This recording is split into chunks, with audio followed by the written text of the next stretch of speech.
wrote Check It While I Wreck It because I had been seeing a bunch of books that had come out on hip hop, and a lot of films that were coming out about hip hop at the time that really did not address women in hip hop in any way. If it was a book, there'd usually only be like one chapter that was more about how men rappers objectified or talked about women, but not really books about women and the contributions that they had made in hip hop culture. And so Toni Morrison had said, you should write the book that you want to read. If you don't see the book that you want to read out there, that you should be the one to write it. So I decided that if I was going to write a book, an academic book, that it was going to be about women, hip hop, the ways they're represented, but also their contributions, the ways that women have kind of made space for themselves, taken space for themselves within the culture, and the various ways that women in hip hop culture have participated that made it possible for us to even have something that we call hip hop culture. So it was the book I wanted to read that wasn't there, and glad I wrote it.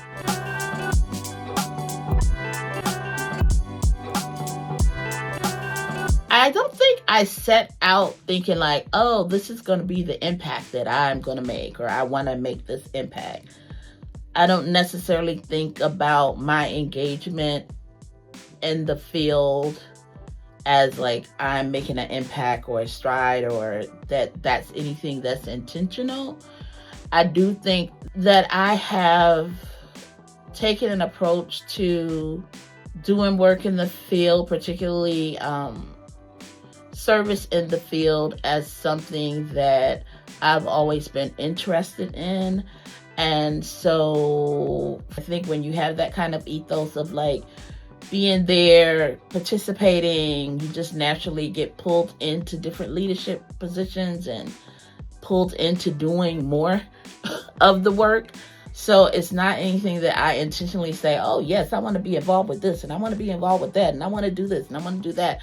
It's more of a kind of genuine kind of interest of like wanting to be around where things are happening and participating in that. It's been more about, for me, leadership is not about having a role or having a title. It's about being of service and doing work to help other people. So I think if I have accomplished anything in any kind of leadership position I've had, so like for example, as chair 4Cs, part of my goal as chair of that organization was to think about issues like diversity, to think about issues about the future leadership and the future membership, and like how that can have an impact. So always thinking about future and how you can make things better for those coming after me. I see leadership as service.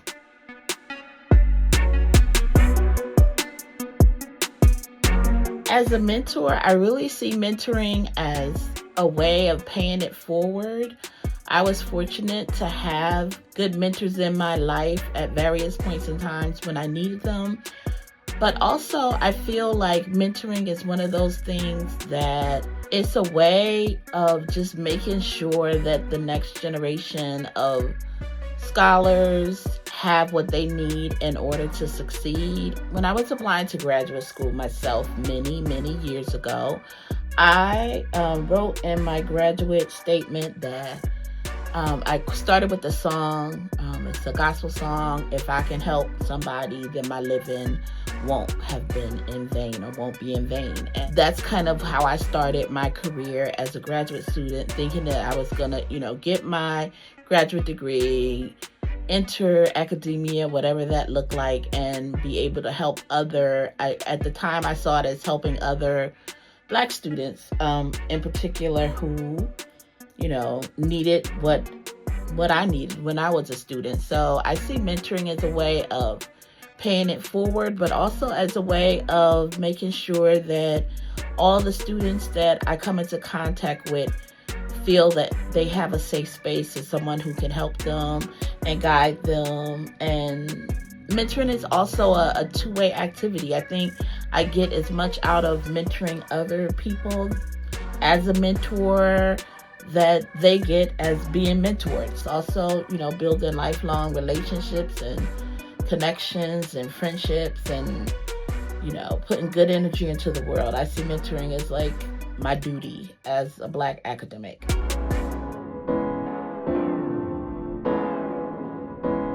There are lots of scholars that have had a tremendous impact on me. I would say that first and foremost, would have to be Cheryl Johnson, who was my dissertation co-director at Miami University when I worked on my doctorate. She was the kind of first Black feminist academic scholar presence that I saw that I wanted to emulate. I was just like, that's the one, she's gonna be my mentor. And I hunted her down and came to her office all the time and built that mentor-mentee relationship, kind of made her be the mentor that I needed. And we have developed a very close friendship now that I am her former student. Jackie Jones-Royster is another person who you all honored 2 years ago. For me, she is someone who laid the foundation for the kind of scholar I wanted to be, the kind of impact I wanted to have. I would say somebody like Dr. Geneva Smitherman, have her engage me in my work in different points of my career has been tremendous. I think there's so many Black women scholars who have kind of laid the foundation, people whose work I've admired for years and years that I can go on, but I'll say that I always look for Black women that are participating in the Black feminist and Black women's intellectual tradition as kind of people who are my peers, people who've laid the foundation, because I feel like that Black women's intellectual tradition and Black women's intellectual community is important to me, just being able to be who I am right now.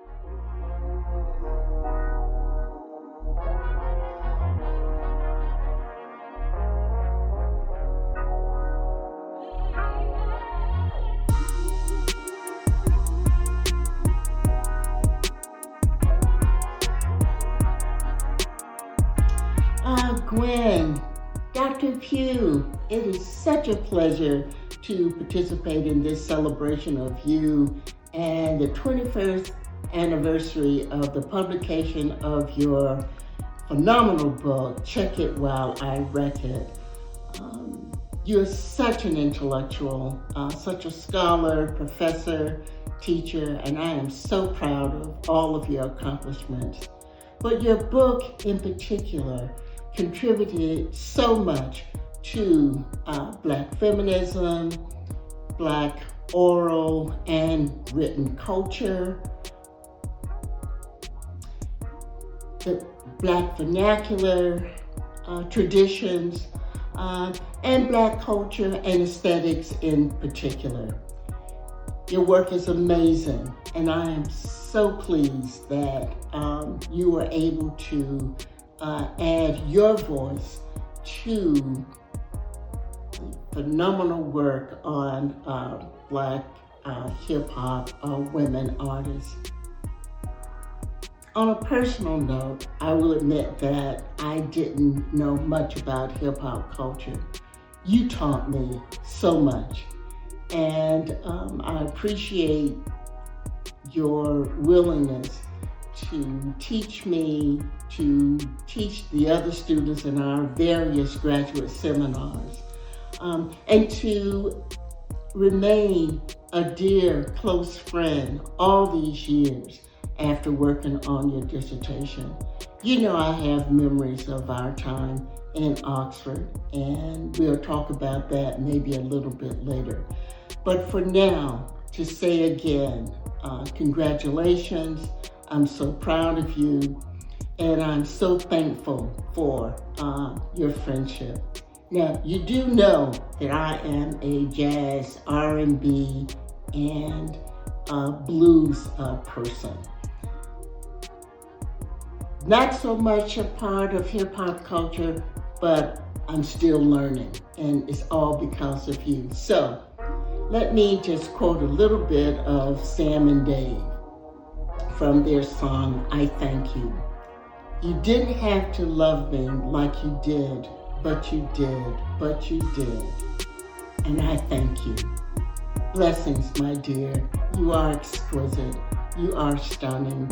You are the shining star. Congrats again. Check it. You carved a space for heady homegirls to conjure rhetoric with the rap corner and the juke joint, a place where harbamas and hooks and hip-hop could hang, where we could be girl in the ivory tower and just be Black feminist scene and hip-hop heard. I saw your book and I saw what I wanted to write. I saw the OGGP who wrote it, and I saw the sister scholar at her dopest that I wanted to be like. And work and word, you wrecked it, and you gave us a field-making, discipline-shaping blueprint for more than 3 generations. It is a classic in constant rotation. We still repping and we still reciting you. Check it. Surprise! Hey sis, love you so much. It's such an honor to be asked to say a few words about the magnanimous contributions you have made to the field and to me as a person personally. You've been a mentor to me. You've been patient, kind, loving. You are my sister, really. And your book, Check It While I Wreck It, I mean, it's just powerful. You wrote the right book. It's interdisciplinary, it's intersectional. You brought the rhetoric flavor, you brought the discourse flavor, the public sphere flavor to the book, and you had that Black girl sass, and you taught us and you brought us in your book. So thank you, my sister, and not only just that book, but everything you have done. You have impacted many fields intersectionally and interdisciplinarily. So I love you, and thank you for doing this. Eric Pritchard, I love you too. Hello, my name is Dr. Seth Davis, and I'm Assistant Professor of English and Communication at Lemoyne College in Memphis, Tennessee. And I just want to take a second to give a special shout out to my advisor and genius professor, Dr. Gwendolyn Pough. Her work for the last 20 years has been inspiring countless scholars, myself included, specifically to think critically about lived experience, to think critically about how pop culture informs the way that we and the ways that communities see the world. So I thank her for her mentorship, and I thank her for her work. You know, when they're talking about legacy, it means you've already done it.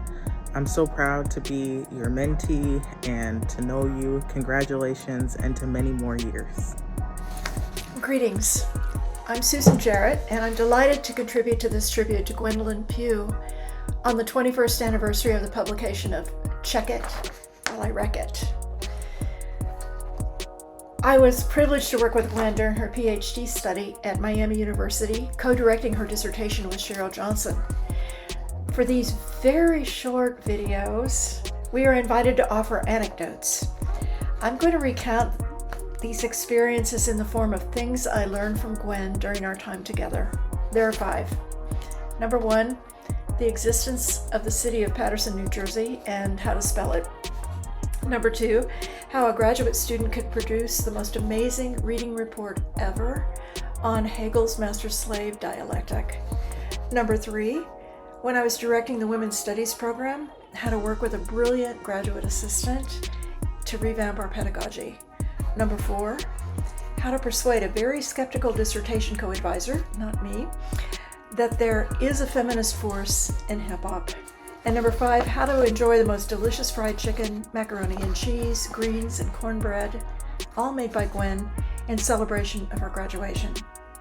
After reviewing the book again, I can't resist a 6th bonus item: to remember Gladys Knight and the Pips on the power of imagination. how we so need it now. Gwen, I'm so glad we got to share those years together, and I'm so proud of all you've achieved since then. You're a beacon in our profession, and you richly deserve this tribute. I'm sending you my love and thanks for all you've done and for who you are. Let me begin by thanking Dr. Pritchard and the CLC for this invitation. Gwen, congratulations on the 21st anniversary of Check It While I Wreck It. I first read Check It in fall 2005 during the first semester of my doctoral program. I didn't know that it was going to be the field-forming book that it is now at that time, but all of the annotations I put in that book show me that it was space creating for me. It helped me see myself in the field. Between reading Check It, taking seminars with you, and then working with you on my dissertation, I came to see myself as a person who could have a career in this field. To put it differently, you changed how I see, how I ask questions, how I measure impact, how I understand what it means to live Black feminism in my walk as well as on the page. And so for all of those reasons, I'm so grateful. And then there's your leadership. I got a front row seat in watching you chair WGS, to be the grad director of CCR, to chair 4Cs, and now to be the president of RSA. And in all those capacities, you've shown me what it means to be consistently committed to justice, to push for innovation, to walk and operate with integrity. You leave some pretty big shoes to fill, Gwen, in terms of leadership, but you also have had a really, really important impact. And then finally, there's your mentorship. I can't even begin to tell all of the stories, but I will say you show up. And I know that seems like a very easy thing to say, but when it comes to mentoring, it's really important. You show up. You give generously. You don't withhold your expertise, your wisdom, your humor. You're a protector. These are just some of the things that I try to model with my own grad students now. And I give you the credit for being my first model for so many of those things. And so I'll just stop here and say, you're one of a kind, Gwen. I thank you for all that you've given me. And I'm so happy that we get this moment where we can celebrate you. Congratulations again. Hi, everybody. My name is Kendall Phillips. I'm a professor of communication and rhetorical studies here at Syracuse University, and also a past president of the Rhetoric Society of America. So I've had a number of opportunities to work with Professor Gwendolyn Pough, and across the board, in every instance, she has been amazing. I still remember when Gwen came to Syracuse. I had known her as a brilliant scholar, but the opportunity to meet her and learn more about her work really opened my eyes to not only how great she was as a critical scholar, but also how creative she was. I mean, how many academics are writing novels? So that totally blew me away. The other thing I would add that really impressed me getting a chance to work more closely with Professor Pough was just the way she leads with integrity, which is, again, not always the case in academic circles. So I've been endlessly impressed by her ability to be a strong leader and always keep her core principles and values in place. And I guess I'd say the last thing that really makes Gwen stand out for me, one of the reasons I always seek her out in academic administrative situations here at Syracuse, or in terms of the leadership of the Rhetoric Society of America, Gwen gets things done. And let's be honest, there are a lot of academics who are very creative, but creativity doesn't always matter if you can't make it happen. And so I've always admired Gwen's ability to get the job done, to make things happen in a really transformative way. So I cannot imagine a person more worthy of this honor. Congratulations to Gwen, and congratulations to you all for recognizing her brilliance. I'm Cal Alston, Professor Emerita at Syracuse University. I've known Gwen probably for 21 years since her book came out, when I first came to Syracuse University, and worked with her on a number of projects through women's studies, through the writing programs, and she's been a great friend, collaborator, colleague, what I like to call a co-conspirator in the work.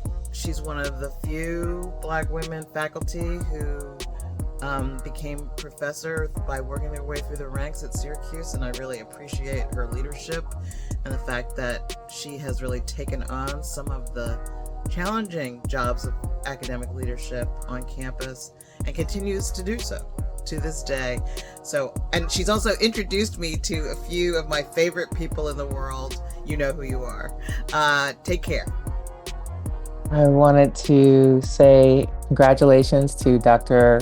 Gwendolyn Pough on the celebration, the 21st anniversary celebration of your book. Check it while I wreck it.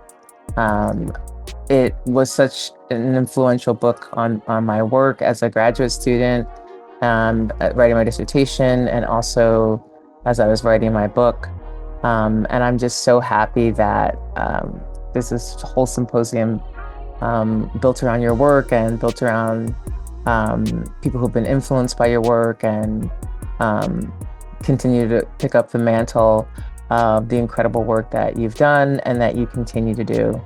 And I'm just happy to be one of those people influenced by you, and also to be able to say on video, thank you for your contributions, and thank you for your intellectual rigor, and thank you for your generosity as a scholar and as a human being.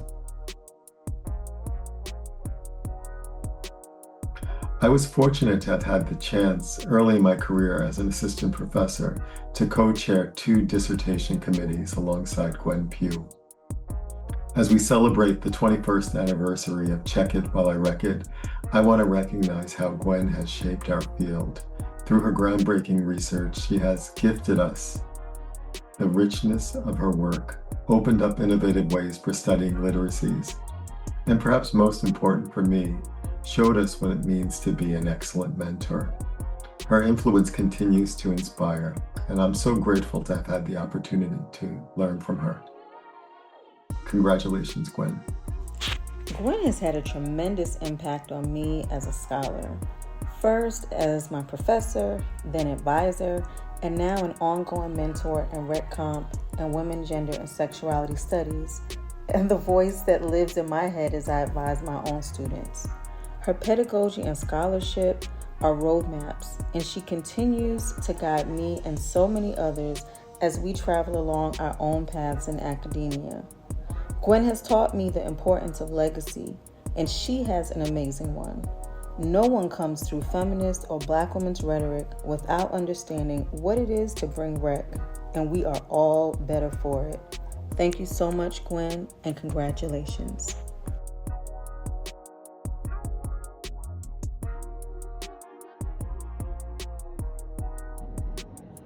Greetings. My name is Cedric T. Bolton. I'm the husband of Gwendolyn Lee Pough, Dr. Pough.